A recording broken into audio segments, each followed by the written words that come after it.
కూడి వచ్చిన మీకందరికీ కూడా ప్రభు అయిన యేసుక్రీస్తు నామములో శుభాభివందనాలు తెలియపరుస్తున్నాను. మనము కొద్ది నిమిషాలు దేవుని యొక్క వాక్యాన్ని విందాం. మనము డిసెంబర్ మాసంలో ఉన్నాం కదా. కొన్ని పండుగలు కొన్ని ప్రాంతాలకే పరిమితమై ఉంటాయి కదా. అదేవిధంగా కొన్ని పండుగలు కొంతమంది ప్రజలకు మాత్రమే పరిమితమై ఉంటాయి. అయితే ప్రపంచవ్యాప్తముగా జరుపుకునేటటువంటి ఏకైక పండగ ఏదైనా ఉన్నది అని అంటే అదేంటి చెప్పండి? క్రిస్మస్ మాత్రమే. అది ఎవరైనా కానివ్వండి, ఏ దేశమైనా కానివ్వండి, అందరూ ప్రపంచవ్యాప్తంగా జరుపుకునేటటువంటి ఏకైక పండుగ క్రిస్మస్ పండుగ. ఎందుకు అనంటే మన దేవుడు ఎవరై ఉన్నాడు? లోక రక్షకుడై ఉన్నాడు. హల్లెలూయా, హల్లెలూయా. కాబట్టి ప్రియ దేవుని బిడ్డలారా, డిసెంబర్ వస్తుంది అనగానే ఆ మాసం అంతా కూడా, ఆ నెలంతా కూడా పండగ బిజీలో ఉంటాం కదా. ఎంతో ఆనందంగా ఉంటాం, ఎంతో ఆహ్లాదకరంగా ఉంటాం, ఎంతో బిజీగా ఉంటాం, ఎంతో సంతోషంగా మనము ఆ నెలంతా కూడా గడుపుతూ ఉంటాం. ప్రియ దేవుని బిడ్డలారా, నేను ఈ ఉదయకాల సమయం మీతో చెప్పేటటువంటి మాట ఏంటనంటే, ఇలాంటి క్రిస్మస్ పండుగలు మనం నెల జరుపుకున్నా, సంవత్సరం జరుపుకున్నా, అది ఎప్పుడు జరుపుకున్నా క్రిస్మస్ పండగకు మనము ఇచ్చే ప్రాధాన్యత మనము యేసయ్యకు ఇవ్వకపోతే, దేవునికి ఇవ్వకపోతే, ఇలాంటి క్రిస్మస్ పండుగలు ఎన్ని జరుపుకున్నా వ్యర్థమే. కాబట్టి ప్రియ దేవుని బిడ్డలారా, మనము క్రిస్మస్ ట్రీకి, క్రిస్మస్ తాతకి కదా, క్రిస్మస్ పండగకు, పిండి వంటలకు, వీటికి ఇచ్చేటటువంటి ప్రాధాన్యత కంటే ఎక్కువగా మన జీవితంలో ఎవరికి ఇవ్వాలి అని అంటే దేవాది దేవునికి ఇవ్వాలి. అలాగా దేవాది దేవునికి మనము ప్రాధాన్యత ఇవ్వకుండా, దేవాది దేవుణ్ణి మనం కలిగి లేకుండా మనము ఎన్ని క్రిస్మస్ పండుగలు ఆచార రీతిగా చేసుకున్నా అది ఏమాత్రం కూడా మనకు ప్రయోజనకరంగా ఉండదు. ప్రియ దేవుని బిడ్డలారా, క్రిస్మస్ పండుగ చేయాలా వద్దా అనేటటువంటి ప్రజల్లో ఉన్నటువంటి ఒక సందేహం. నేనేమంటున్నానంటే, యేసయ్య మన కొరకు పుట్టడం అనేటటువంటిది నిజంగా అంతకు మించినటువంటి పండగ ఇంకేది ఉండదండి కదా. బర్త్డేలను పండగ జరుపుకుంటాం, పెళ్ళిళ్ళను పండగగా జరుపుకుంటాం, కొన్ని పండగలను మనం జరుపుకుంటూ ఉంటాం. అయితే యేసయ్య మన రక్షకుడు, మన పాప విమోచకుడు మన కొరకు పుట్టిన రోజు కదా, పుట్టటం అనేటటువంటిది అంతకు మించినటువంటి పండగ ఇంకా మన జీవితంలో ఇంకేది లేదు. అంతకు మించినటువంటి మంచి రోజు ఇంకేది లేదు ప్రియ దేవుని బిడ్డలారా. కాబట్టి మనము క్రిస్మస్ పండగ అనేటటువంటిది ఒక డిసెంబర్ నెలలోనే, లేకపోతే డిసెంబర్ 25 తారీఖు రోజునే ఏదో ఒక రోజుకు పరిమితం చేసుకొని అదే రోజు మనము ఆనందపడటం కాదు, కానీ ప్రతి దినము కూడా మనం ఏం చేయాలి అని అంటే ఆ ఆనందాన్ని మనం అనుభవించాలి. హల్లెలూయా. ఆ క్రిస్మస్ ఆనందాన్ని, ఆ క్రిస్మస్ పండగను మనము ప్రతి దినము కూడా జరుపుకోవాల్సినటువంటి అవసరం ఉన్నది. ఎందుకు అనంటే ప్రతి దినము కూడా దేవుని యొక్క బహుమానం మన జీవితంలో, ప్రతి దినము మన జీవితంలో బహుమానంగా ఎవరిచ్చారు అనంటే మన రక్షకుడైనటువంటి యేసుక్రీస్తు ప్రభువారు. కాబట్టి ప్రియ దేవుని బిడ్డలారా, ఈ దినం మనము క్రిస్మస్కి సంబంధించినటువంటి సందేశానికి సంబంధించినటువంటి కొన్ని మాటలు మనము విందాం. ముఖ్యంగా మా యేసయ్య గురించి చెప్పకముందు యేసయ్య యొక్క తల్లి గురించి ధ్యానం చేయాలని మొన్న దినమున ప్రార్థనలో ఉన్నప్పుడు ఎందుకో పరిశుద్ధాత్మ దేవుడు ప్రేరేపణ చేశాడు. యేసయ్య తల్లిని చాలామంది దేవతగా పూజిస్తూ ఉంటారు. అయితే యేసయ్య తల్లిని మనము గౌరవించాలి, తప్పులేదు, కానీ పూజించకూడదు. యేసయ్య తల్లి గౌరవానికి అర్హురాలే, కానీ పూజకు అర్హురాలు కాదు. ఎందుకు అనంటే పూజింపదగిన వాడు ఎవరు అంటే ఏకైక దైవం యేసుక్రీస్తు ప్రభువారు మాత్రమే. ఆయనకు తప్ప మనం ఎవ్వరికి పూజ చేయొద్దని దేవుని లేఖనాలలో స్పష్టంగా వ్రాయబడి ఉన్నది. కాబట్టి ప్రియ దేవుని బిడ్డలారా, యేసుని కన్న తల్లి అయినా, ఇంకా ఎవరైనా సరే, యేసయ్య అన్న అయినా, యేసయ్య తండ్రి అయినా, యేసయ్య తమ్ముడైనా, ఇంకెవరైనా సరే, యేసయ్యను తప్ప మనం ఎవ్వరిని పూజించడానికి వీల్లేదు. గౌరవిద్దాం, యేసయ్య తల్లిని గౌరవిద్దాం, యేసయ్య తండ్రిని గౌరవిద్దాం, యేసయ్య అన్నదమ్ములను గౌరవిద్దాం, యేసయ్య పని చేసినటువంటి సేవకులను గౌరవిద్దాం. కానీ ఎవరిని పూజించాలి అనంటే మనము యేసుక్రీస్తు ప్రభువారిని మాత్రమే పూజించాల్సినటువంటి అవసరత ఉన్నది. అదే న్యాయం, అదే ధర్మం. మనకు లేఖనాలు కూడా అవే చెప్తున్నాయి. కాబట్టి ప్రియ దేవుని బిడ్డలారా, మరి ఎందుకు ఈ మరియమ్మ గురించి మనం ధ్యానం చేయాలి అని అంటే, మరియమ్మలో కొన్ని మంచి సుగుణాలు ఉన్నాయి. వాటిని మనం కూడా కలిగి ఉంటే మన ద్వారా కూడా యేసుక్రీస్తు ప్రభువారు ఈ లోకానికి ప్రత్యక్షపరచబడతాడు అనే విషయాలను చెప్పటానికి మనము మరియమ్మ జీవితాన్ని, మరియమ్మలో ఉన్నటువంటి మంచి సుగుణాలను మనము ధ్యానం చేయాలి. కాబట్టి మనము చదువుకుందాం. లూకా సువార్త 1వ అధ్యాయం 27వ వచనం నుండి 32 వరకు మనం చదువుకుందాం. నేనే చదువుతాను, వినండి. దావీదు వంశస్థుడైన యోసేపను ఒక పురుషునికి ప్రధానము చేయబడిన కన్యక యొద్దకు దేవుని చేత పంపబడెను. ఆ కన్యక పేరు మరియా. ఆ దూత లోపలికి వచ్చి ఆమెను చూచి, దయాప్రాప్తురాలా, నీకు శుభము, ప్రభువు నీకు తోడయున్నాడని చెప్పెను. ఆమె ఆ మాటకు బహుగా తొందరపడి ఈ శుభవచనం ఏమిటో అని ఆలోచించుకొనుచుండగా దూత, మరియా, భయపడకుము, దేవుని వలన నీవు కృప పొందితివి. ఇదిగో, నీవు గర్భము ధరించి కుమారుని కని ఆయనకు యేసు అను పేరు పెట్టుదువు. ఆయన గొప్పవాడై సర్వోన్నతుని కుమారుడనబడును. ప్రభువైన దేవుడు ఆయన తండ్రి అయిన దావీదు సింహాసనమును ఆయనకు ఇచ్చును. చదవబడిన లేఖన భాగం మన వినికిడిలో దేవుడు దీవించును గాక. ప్రియ దేవుని బిడ్డలారా, ఇక్కడ చదవబడినటువంటి లేఖనాన్ని మనం జాగ్రత్తగా గమనించినట్లయితే, యేసుక్రీస్తు ప్రభువారు ఈ లోకంలో మనుష్య కుమారుడిగా రాకముందు 400 సంవత్సరాలు దేవుని యొక్క ప్రత్యక్షత కానీ, దేవుని యొక్క మాటలు కానీ లేనటువంటి అంధకారమైనటువంటి, ఒక రకంగా చెప్పాలనంటే సైలెంట్ ఇయర్స్ అని అంటారు వాటిని.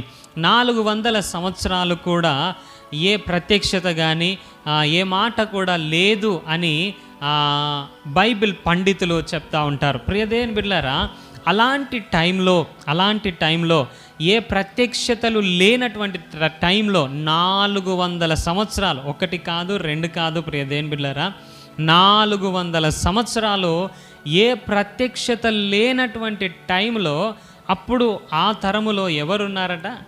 మరియా అనేటటువంటి ఒక ఆవిడ ఉన్నది. ఆవిడ ఎలాంటిది అని లేఖనం సెలవిస్తుందనంటే, ఆమె నీతిమంతురాలు, ఆమె విధేయురాలు, ఆమె దేవుని దయ పొందుకున్నది, ఆమె దేవుని కృపను పొందుకున్నట్లుగా మనము లేఖనాలలో చూస్తూ ఉన్నాం. ప్రియ దేవుని బిడ్డలారా, అసలు ఏ ప్రత్యక్షతలు లేవు కదా, దేవుని నుండి ఏ మాటలు లేవు, దేవుని నుండి ఏ హెచ్చరికలు లేవు, దేవుడు మాట్లాడటం లేదు, చాలా సైలెంట్ ఇయర్స్గా ఉన్నాయి. కాబట్టి ప్రజలందరూ కూడా ఎలా ఉన్నారు అనంటే, తమకు నచ్చిన పాపాన్ని చేసుకుంటూ వెళ్తూ ఉన్నారు, తమకిష్టమైనటువంటి జీవితాన్ని జీవిస్తూ కొనసాగిస్తూ వెళ్తూ ఉన్నారు, తమకు నచ్చినట్టుగా బ్రతుకుతున్నారు, తమకు ఇష్టం వచ్చినట్లుగా ఎంజాయ్ చేస్తున్నారు. కానీ అలాంటి సందర్భాలలో, అలాంటి టైంలో, అలాంటి కాలంలో మరియా ఎలా ఉన్నది అనంటే నీతిమంతురాలుగా ఉన్నది. మరియా ఎలా ఉన్నది అనంటే దేవునికి విధేయురాలుగా ఉన్నది. మరియా ఎలా ఉన్నది అనంటే దేవుని యొక్క దయను పొందుకున్నదిగా ఉన్నది. మరియా ఎలా ఉన్నది అనంటే దేవుని యొక్క కృపను పొందుకున్నటువంటి స్త్రీగా మనకు కనబడుతూ ఉన్నది. దేవుని యొక్క ప్రత్యక్షతలు లేనటువంటి ఆ కాలంలో దేవుని ప్రత్యక్షతలు లేనటువంటి ఆ కాలములో ఇంత భయభక్తులు కలిగి, ఇంత పరిశుద్ధత కలిగి, ఇంత నీతిమంతురాలుగా, ఇంత దేవుని కృపను పొందుకునేదిగా ఆవిడ జీవిస్తే, ఈ అంత్యకాలంలో బహువిరివిగా దేవుడు మనతో మాట్లాడుతూ ఉన్నాడు. ప్రతి ఆదివారం మాట్లాడుతూ ఉన్నాడు, ప్రతి శుక్రవారం మాట్లాడుతున్నాడు, ఆయా రకాలుగా సోషల్ మీడియా ద్వారా మాట్లాడుతూ ఉన్నాడు. విరివిగా వాక్యము ప్రకటించబడుతుంది, విరివిగా దేవుని యొక్క ప్రత్యక్షతలు వస్తూ ఉన్నాయి, విరివిగా దేవుడు మనతో మాట్లాడుతున్నాడు. అయితే మనము ఎంత విధేయులముగా, ఎంత నీతిమంతులముగా, ఎంత దేవుని దయను పొందుకునేటటువంటి వారముగా, ఎంత దేవుని కృపను పొందుకునేటటువంటి వారముగా మనం ఉన్నామో ఒకసారి మనల్ని మనము పరీక్షించుకోవాల్సినటువంటి అవసరత ఉన్నది ప్రియ దేవుని బిడ్డలారా. అప్పుడైతే ఏ ప్రత్యక్షతలు లేవు, కానీ ఆవిడ భయభక్తులతో ఉన్నది. అప్పుడైతే ఏ ప్రత్యక్షతలు లేదు, కానీ నీతిని కాపాడుకుంటుంది. అప్పుడైతే ఏ ఆటంకాలు లేవు పాపం చేయడానికి. అసలు ఎవరు అనేటోళ్ళు లేరు, గద్దించే వాళ్ళు కానీ హెచ్చరించేటటువంటి వారు ఎవరు లేరు. ధర్మశాస్త్రం మాత్రం ఉన్నది. సమాజ మందిరంలో కూడుకుంటున్నారు, తమకిష్టం వచ్చినటువంటి జీవితాన్ని జీవిస్తూ ఉన్నారు. అలాంటి టైంలో మరియా దేవుని యొక్క కృపను పొందుకున్నది. దేవుని యొక్క కృపను పొందుకున్నది. దేవుని బిడ్డలారా, మరి ఇంతగా దేవుడు మనతో మాట్లాడుతూ ఉన్నప్పుడు, ఇంతగా దేవుడు మనల్ని దర్శిస్తూ ఉన్నప్పుడు, ఇంత ప్రత్యక్షతలు విరివిగా మన మధ్యలో ఉన్నప్పుడు మనము ఇంకెంత భయభక్తులు కలిగి ఉండాల్సినటువంటి అవసరం ఉన్నది, ఇంకెంత విధేయులంగా ఉండాల్సినటువంటి అవసరం ఉన్నది. విధేయురాలని నేను ఎందుకు అంటున్నాను అని అంటే, ఆమె దేవుడు చెప్పిన దానికి విధేయత చూపించింది. ఆమె కన్యకగా ఉన్నది.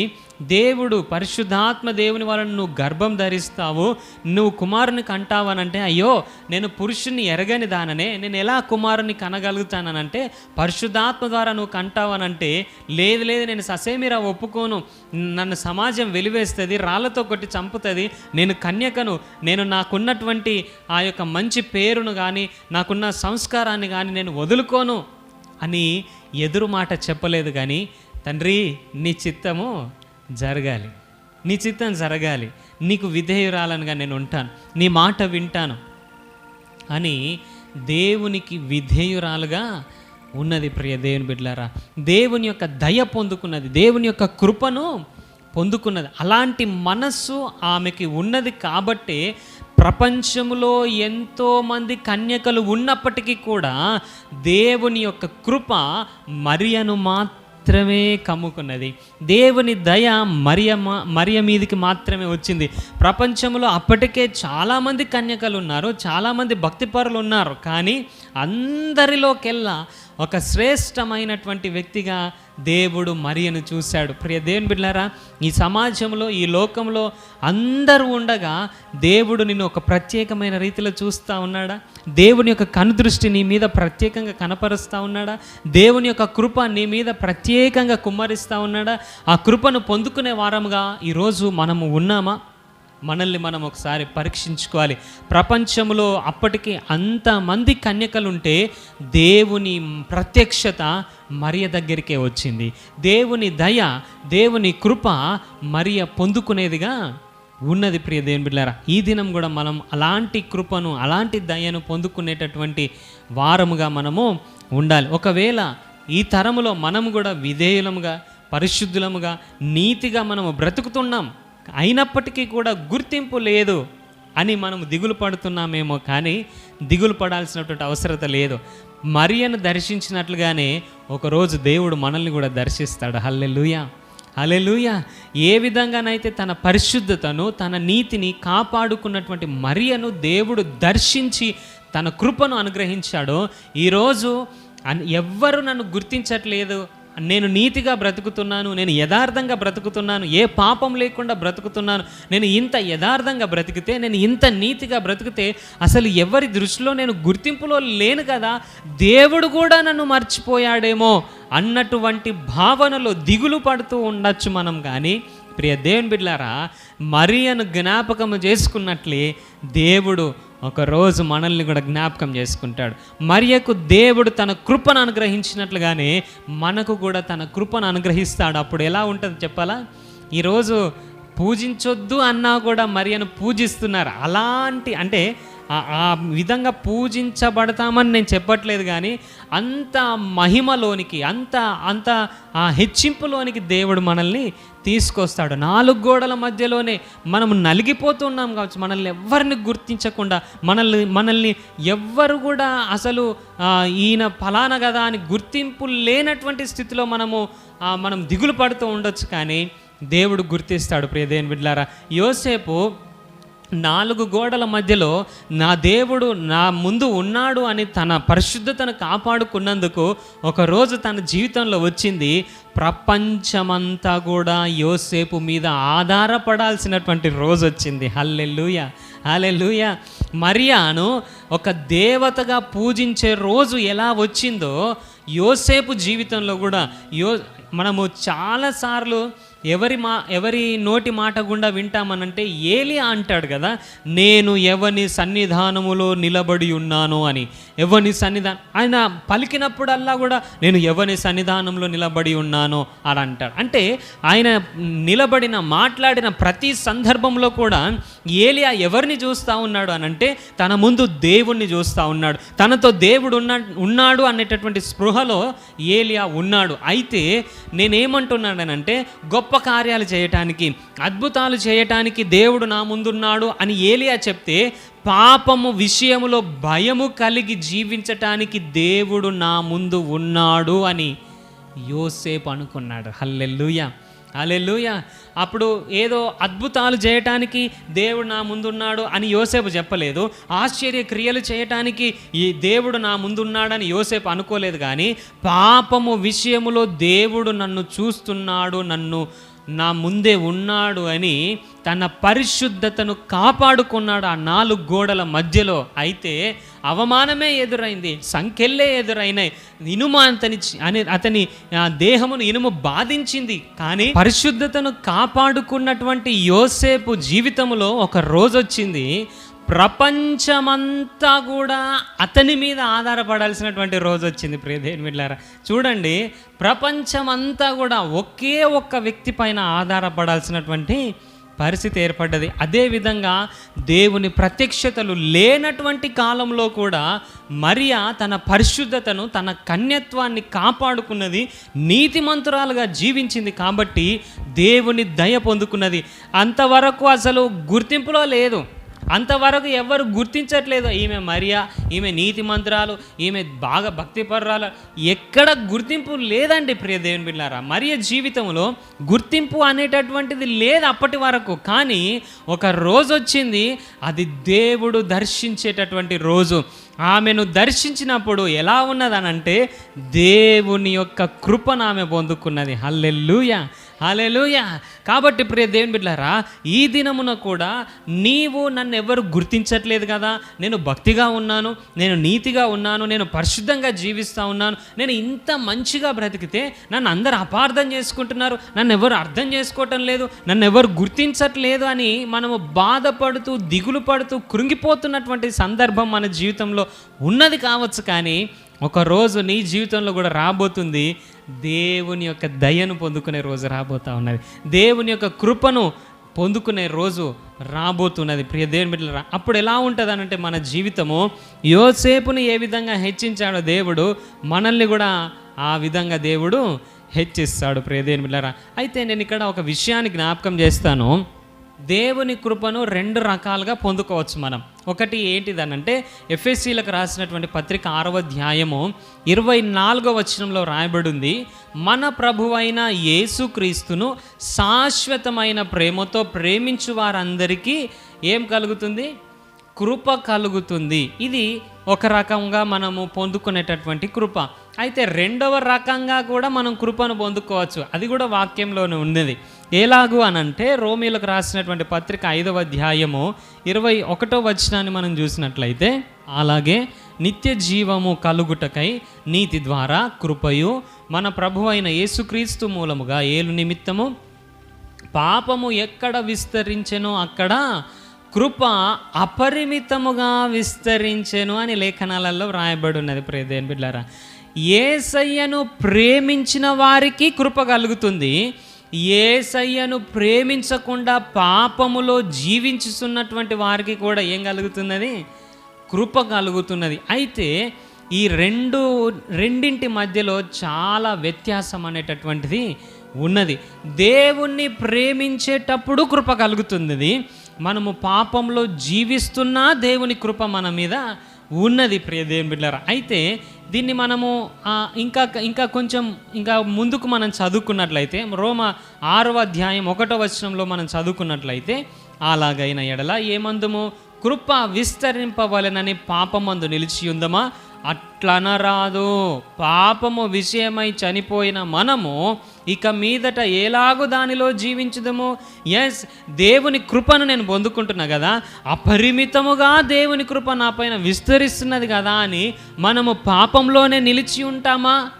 అట్లా అనరాదు, అట్లా నిలిచి ఉండడానికి వీలు లేదు. ఎందుకు అనంటే దేవుని కృప పాపములో జీవిస్తున్నటువంటి వారి మీద ఉన్నది. అయితే నీకు దేవుడు మాటికి చెప్తూ వస్తున్నా కూడా నీ బ్రతుకును మార్చుకోకుండా నువ్వు అదే పాపంలో కొనసాగుతూ ముందుకు నడుస్తూ ఉన్నట్లయితే ఆ కృప అలాగే విస్తరిస్తూ వెళ్తుందా అని అంటే, ప్రియ దేవుని బిడ్డలారా, దేవుని లేఖనం సెలవిస్తుంది, ఎన్నిసార్లు గద్దించినా తిరగకపోతే మరి హఠాత్తుగా మరణించాల్సినటువంటి పరిస్థితి.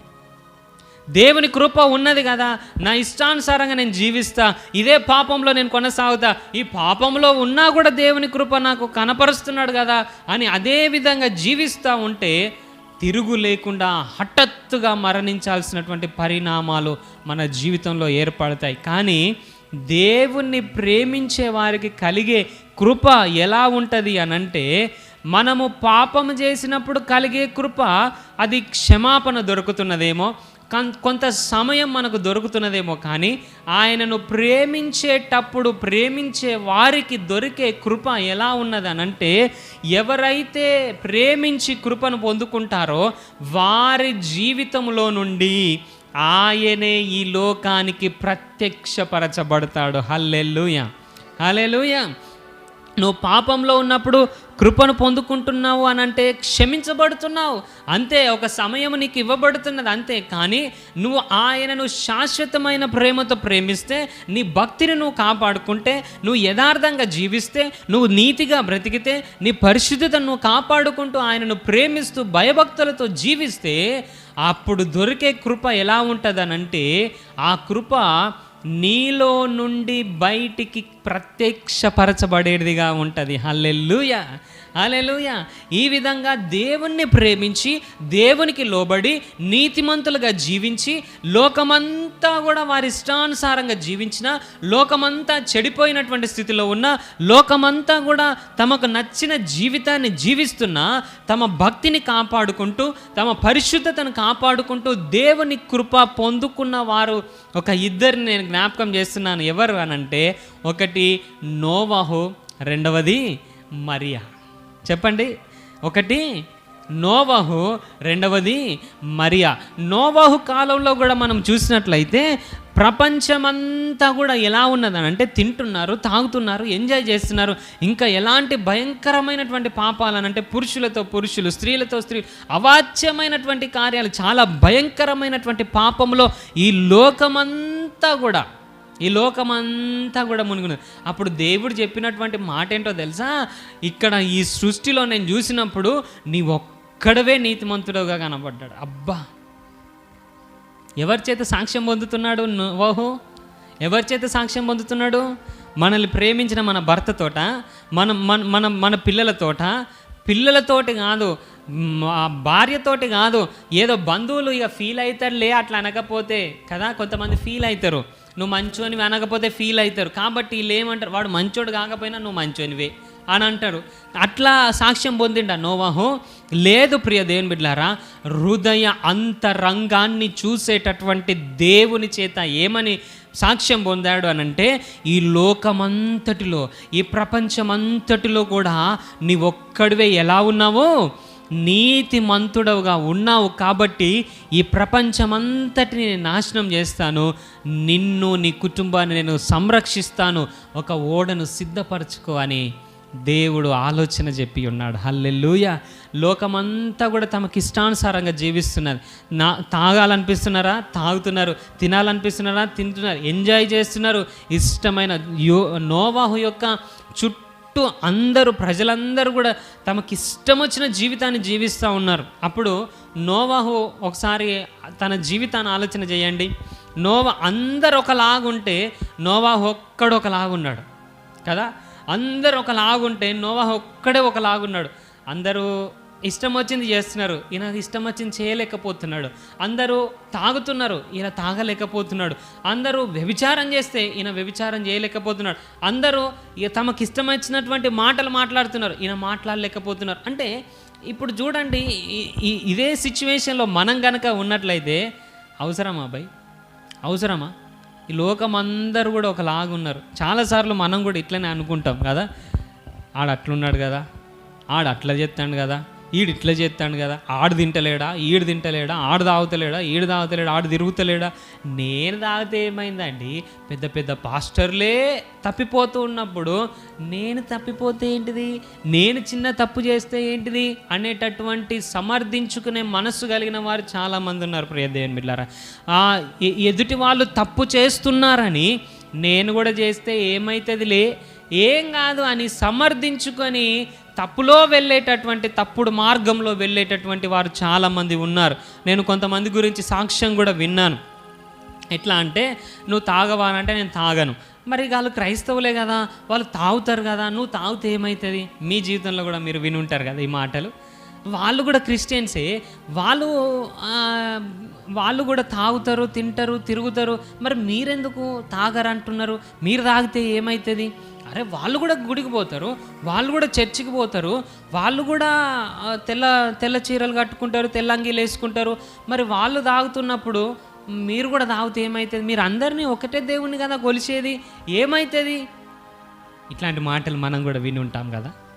అవును ప్రియ దేవుని బిడ్డలారా, అవును, దేవుని వాక్యం సెలవిస్తుంది, మిమ్ములను బట్టే కదా నా నామం అవమానపరచబడుతుంది. అవును ప్రియ దేవుని బిడ్డలారా, నోవహు కాలములో అందరూ కూడా చెడిపోయినటువంటి మనస్సు కలిగినటువంటి వారు ఉన్నప్పటికీ కూడా నోవహు తన పవిత్రతను, తన భక్తిని, తన నీతిని, తన యథార్థతను కాపాడుకున్నవాడుగా ఉన్నాడు. కాబట్టి ఆయనను దేవుడు రక్షించాడు. తన ద్వారా మళ్ళా ఏమైంది, ఈ సృష్టి అంతా కూడా నింపబడింది. ఇది మొదటిది. పాత నిబంధనలో మనము ఈ వ్యక్తిని చూస్తాం. అయితే క్రొత్త నిబంధన కాలములో యేసు తల్లి అయిన మరియ కూడా ఎలా ఉన్నది అని అంటే, దేవుని ప్రత్యక్షతలు లేవు, దేవుడు మాట్లాడటం లేదు. అలాంటి సైలెంట్ ఇయర్స్లో తమకు నచ్చినటువంటి జీవితాలను జీవిస్తూ ఉన్నారు. ఈవెన్ పరిసయ్యులు, శాస్త్రులు కూడా, దేవుని ధర్మశాస్త్రాన్ని బోధించేటటువంటి వారు కూడా తమకిష్టమైనటువంటి జీవితాన్ని జీవిస్తూ దేవునికి వ్యతిరేకంగా బ్రతుకుతున్నటువంటి ఆ దినాలలో దేవాలయాలలో వాక్యాలు చెప్తున్నారు, అయినప్పటికీ తమకిష్టమైనటువంటి జీవితాన్ని జీవిస్తూ ఉన్నారు. అందుకే యేసుక్రీస్తు ప్రభువారు వచ్చినప్పుడు శాస్త్రులను, పరిసయ్యులను గద్దించినట్లుగా మనం చూస్తూ ఉన్నాం. ప్రియ దేవుని బిడ్డలారా, ఆ విధంగా అందరూ తప్పిపోతున్నప్పటికీ కూడా మరియ నీతిమంతురాలుగా ఉన్నది. కాబట్టే ఏం పొందుకున్నదట, దేవుని వలన నీవు కృప పొందితివి. ప్రియ దేవుని బిడ్డలారా, ఎవరు ఎలా ఉన్నా, నీ చుట్టూ ఎంతమంది ఎలా జీవిస్తున్నా, ఎలాంటి ఏ వార్తలు నువ్వు విన్నప్పటికీ నువ్వేమనాలనంటే, నేను నా ఇంటి వారు పరిశుద్ధంగా ఉంటాం, నేను నా ఇంటి వారు యెహోవానే సేవిస్తాం, నేను నా ఇంటి వారు యథార్థతను విడువము, నేను నా ఇంటి వారు నీతిని విడువము అని మనము చెప్పగలిగి ఆ విధంగా జీవించగలిగినట్లయితే, ప్రియ దేవుని బిడ్డలారా, నోవహును దర్శించినట్లుగానే, మరియను దర్శించినట్లుగానే దేవుడు ఒకరోజు మనల్ని కూడా దర్శిస్తాడు. దేవుని యొక్క కృపను మనము పొందుకునే వారంగా ఉంటామో. కాబట్టి ప్రియ దేవుని బిడ్డలారా, మరియకు ఇలాంటి మంచి గుణాలు కలిగి ఉన్నది కాబట్టి మరియ ద్వారా దేవుడు ఈ లోకానికి రావటానికి ఇష్టపడ్డాడు.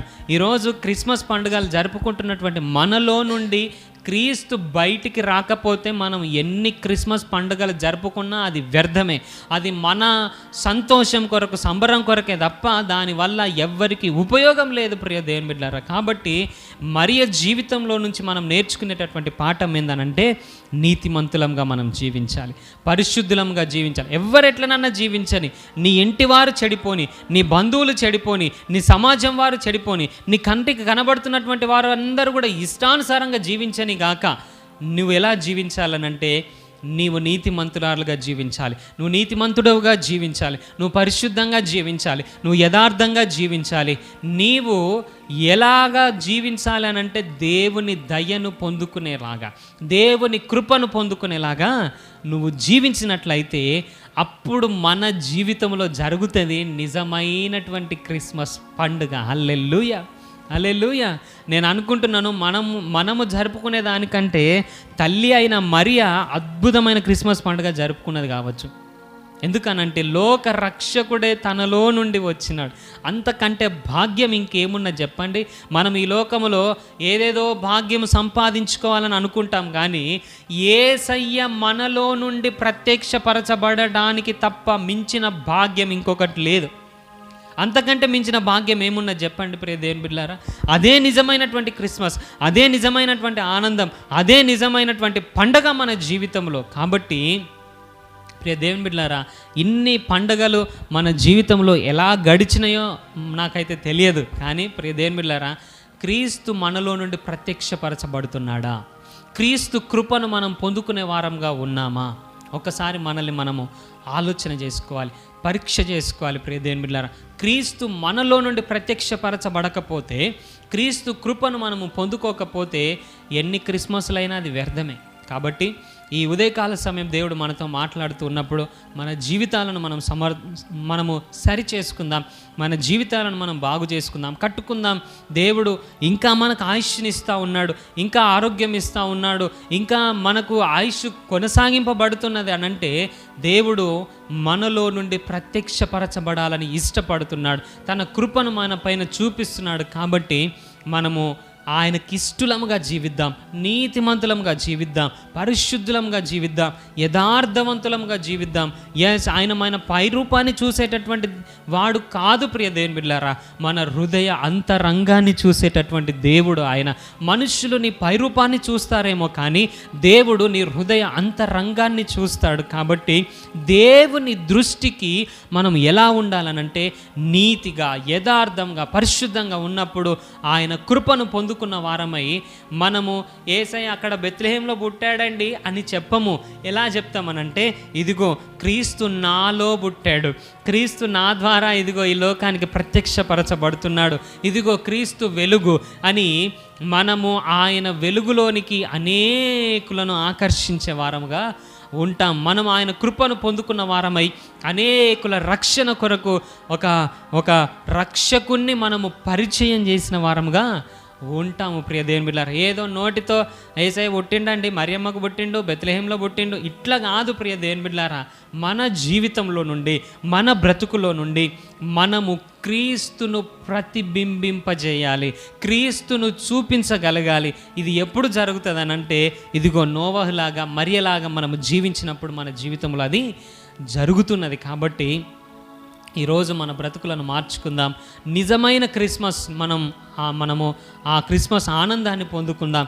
నిజమైన క్రిస్మస్ ఆనందాన్ని మనం పొందుకోవటం కాదు, అనేకులకు మనము పంచే వారంగా ఉందాం. అట్టి కృప దేవుడు మనకు అనుగ్రహించును గాక.